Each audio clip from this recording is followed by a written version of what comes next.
IIT Delhi के Abu Dhabi campus ने रचा इतिहास। एक साल में 400% तक बढ़े स्टूडेंट। नमस्कार, हरिभूमि टीवी पर आपका स्वागत है। आज हम बात करेंगे भारतीय प्रौद्योगिकी संस्थान यानी आईआईटी दिल्ली के अबू धाबी कैंपस की सफलता की कहानी पर, जिसने मात्र एक वर्ष में छात्रों के नामांकन में 400% की अभूतपूर्व वृद्धि दर्ज की।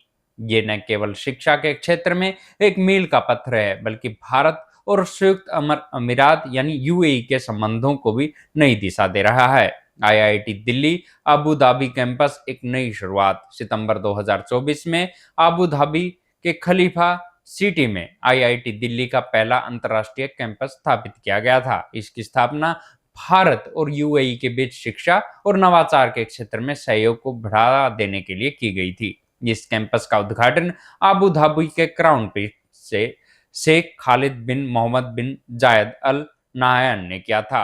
पहले वर्ष इस कैंपस में केवल 52 छात्रों ने नामांकन करवाया था, लेकिन दूसरे वर्ष ये संख्या बढ़कर 80 हो गई, जो कि 400% की वृद्धि दर्शाता है। इसमें 13 अमीराती छात्रों ने स्नातक कार्यक्रमों में और 17 छात्रों ने स्नातकोत्तर कार्यक्रमों में हिस्सा लिया है। IIT Delhi Abu Dhabi campus में छात्रों को अंडर ग्रेजुएट और पोस्ट ग्रेजुएट के विभिन्न आधुनिक पाठ्यक्रमों का विकल्प मिलता है, जिनमें शामिल है computer science engineering, energy engineering, रासायनिक इंजीनियरिंग, एनर्जी ट्रांसमिशन और सस्टेनेबिलिटी एमटेक।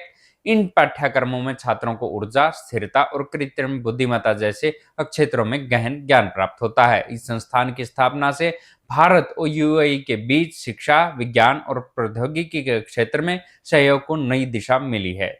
ये भारत की राष्ट्रीय शिक्षा नीति के अनुरूप है, जो कि शीर्ष भारतीय संस्थानों को वैश्विक स्तर पर विस्तार देने के लिए प्रेरणा देती है। आईआईटी दिल्ली का अबू धाबी कैंपस शिक्षा के क्षेत्र में एक नई क्रांति का प्रतीक है। ये न केवल छात्रों को उच्च गुणवत्ता वाली शिक्षा प्रदान करता है, बल्कि भारत और यूएई के बीच संबंधों को भी मजबूत करता है। आने वाले वर्षों में यह संस्थान वैश्विक स्तर पर शिक्षा और नवाचार के क्षेत्र में महत्वपूर्ण योगदान देगा।